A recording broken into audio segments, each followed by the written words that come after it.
Mesdames, Messieurs, bonjour. Un plaisir de vous retrouver. Les titres du journal. La communauté internationale a célébré hier la journée de tolérance zéro aux mutilations génitales féminines. L'accent est mis cette année sur l'implication de la jeunesse à la lutte contre le fléau. Un village économique et touristique est installé pour valoriser les produits africains. C'est dans le cadre du mois de l'histoire des Noix d'Afrique. Nous irons à la découverte de cet espace. Et puis le marché agricole béninois est de plus en plus envahi et concurrencé par les produits importés. Il faut penser à des solutions pour protéger le Made in Bénin.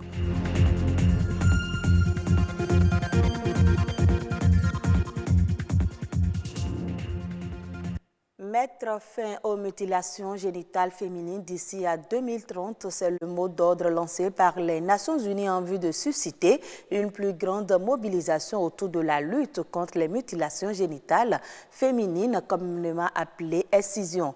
Une journée est même dédiée à la cause et se célèbre le 6 février de chaque année. Cette année, les réflexions tournent autour du thème « Libérer le pouvoir de la jeunesse ». Les précisions dans ce reportage de Aurélie Soton. 4,1 millions de filles dans le monde risquent de subir des mutilations génitales durant cette année si rien n'est fait. Les mutilations génitales sont considérées comme une violation des droits humains des femmes et des filles, notamment leur droit à la santé, à la sécurité et à l'intégrité physique. Le Bénin, à l'instar d'autres pays touchés par le fléau, a enregistré beaucoup de progrès dans la lutte pour son élimination. Cependant, le phénomène persiste dans certaines régions. On en parle plus simplement parce que les luttes ont vraiment porté leurs fruits et ça a grandement diminué. On a vu des femmes exciseuses qui se sont reconverties, qui ont décidé d'aller dire à leurs sœurs « arrêtons ça parce que ça ne va pas ». Il y a aussi eu des actions qui sont allées dans le sens d'interpeller les chefs traditionnels, les chefs religieux par rapport au phénomène et expliquer qu'en réalité, il n'y a aucune raison religieuse qui soutient le phénomène. Ces peuples, pendant des années, se sont dit que la seule manière pour que la jeune fille devienne femme digne, mariable, c'est de mutiler. Selon le terme qu'on utilise aujourd'hui face à la pratique, c'est de faire cela, c'est un rite de passage pour que la jeune fille devienne femme. Les organisations engagées dans la lutte contre le fléau misent sur l'implication de la jeunesse en vue de mettre fin à la pratique d'ici à 2030, ceci à travers la sensibilisation par les pairs. Lorsque les jeunes filles sont instruites, elles comprennent mieux le phénomène, elles voient les dangers dans ce phénomène-là. Mais lorsqu'elles ne sont pas instruites, alors la réalité est tout autre. Elles ont tendance à se laisser faire. Et donc, impliquer la jeunesse permettra déjà à la base de sensibiliser ces jeunes-là sur les fléaux et tout, mais de les impliquer de manière à ce qu'eux, maintenant, ils aillent vers leur père. Je pense que tout ça vise à aider la jeune fille sur le plan de la santé sexuelle. L'excision, la forme la plus répandue de mutilation génitale, est une pratique aux conséquences multiples. Les victimes sont atteintes dans leur personnalité, leur être et identité. Une prise en charge complète est donc nécessaire et passe par un accompagnement psychologique et moral. Une chirurgie réparatrice est même possible désormais et se pratique déjà sous d'autres cieux.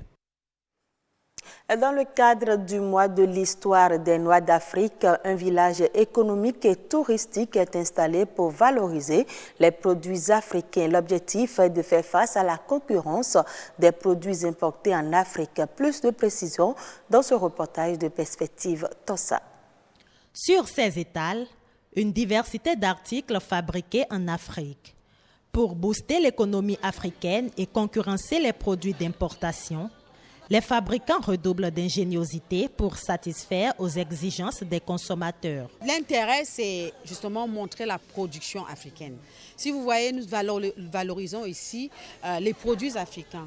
Beaucoup de stands ici valorise les produits africains, produits en Afrique, les liqueurs, les huiles, les farines, les poupées par exemple, des agendas, des vêtements africains. Et c'est important de pouvoir montrer ça aux yeux du monde. Il faut que le monde sache que l'Afrique, non seulement elle consomme, mais l'Afrique, elle est productrice aussi. Et la production africaine doit maintenant être découverte par tous.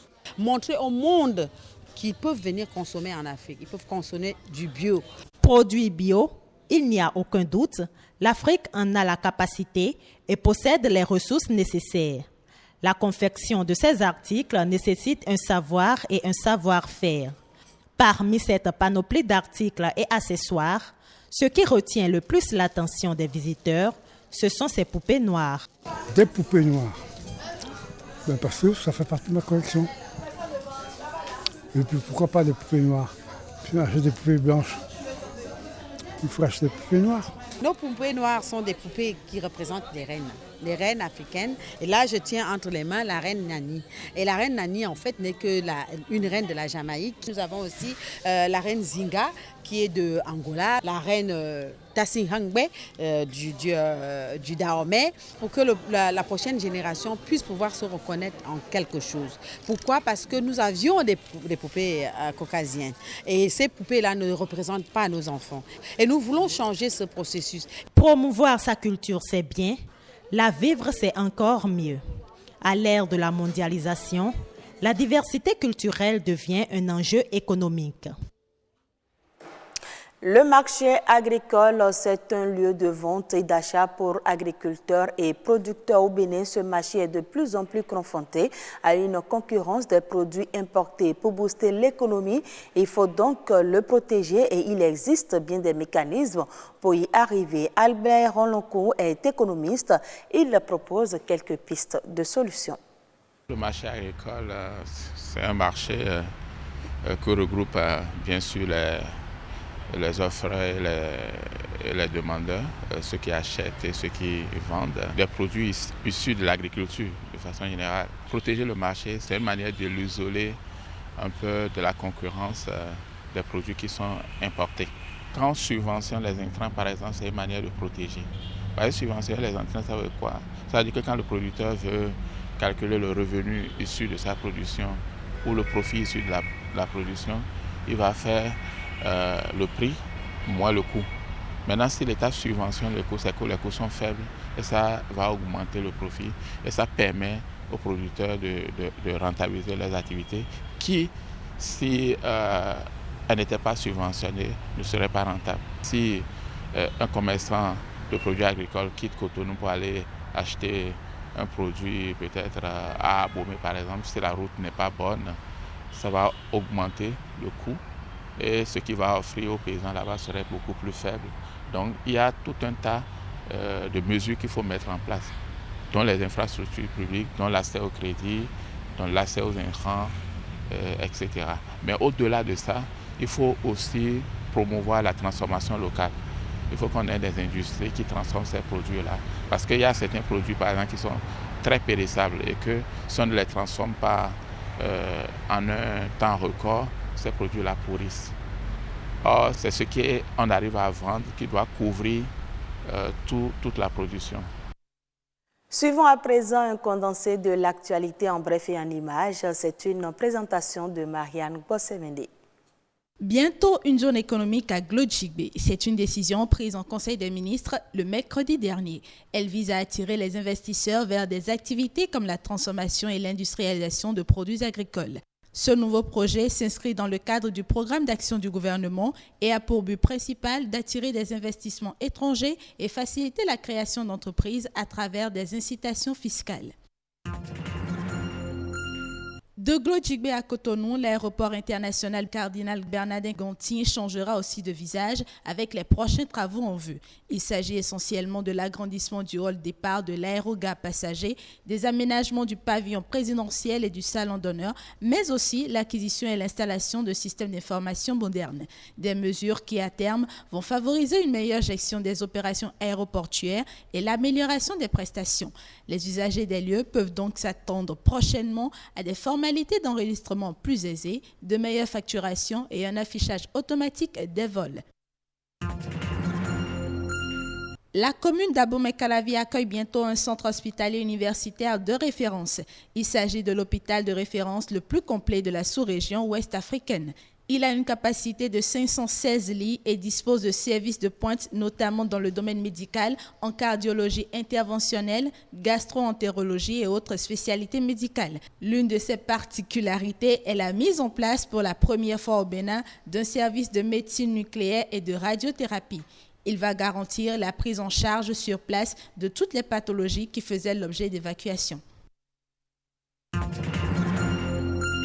Le gouvernement a autorisé la réalisation de la deuxième phase des travaux d'aménagement et de bitumage de la route des pêches et de ses bretelles. Ces travaux vont de la fin de la première phase du projet route des pêches dans la localité d'Adjunko jusqu'à la Bouche du Roi dans la commune de Grand Popo en passant par la porte de non-retour à Ouida. Sur un linéaire de 35,80 km, les travaux prennent en compte les bretelles d'Adjunko Kokokodi, Avlekete Kpaou et porte du non-retour, route nationale inter-État Ouida et la Kondji. La réalisation de l'ensemble des ouvrages va permettre de finaliser ce projet en vue de renforcer l'offre touristique des localités traversées. Hors du Bénin, 2 pays d'Afrique subsaharienne ont déjà animé le marché des obligations souveraines depuis le début de l'année 2020 avec un succès certain. La première sortie a été celle du Gabon. Ce pays de la zone CEMAC a en effet proposé aux détenteurs de 2 de ces obligations, arrivant à maturité respectivement en 2023 et 2026, d'émettre à leur profit de nouveaux titres pour $1 milliard, soit environ 600 millions de francs CFA en remplacement des anciens. La deuxième sortie a été celle du Ghana qui, comme annoncé dans sa loi de finances, a émis de nouvelles obligations internationales. L'opération gabonaise a été souscrite 3 fois, tandis que le carnet d'or de l'emprunt du Ghana a atteint les $14 milliards. L'Afrique subsaharienne, qui a globalement un important déficit à financer, devrait ainsi pouvoir en profiter.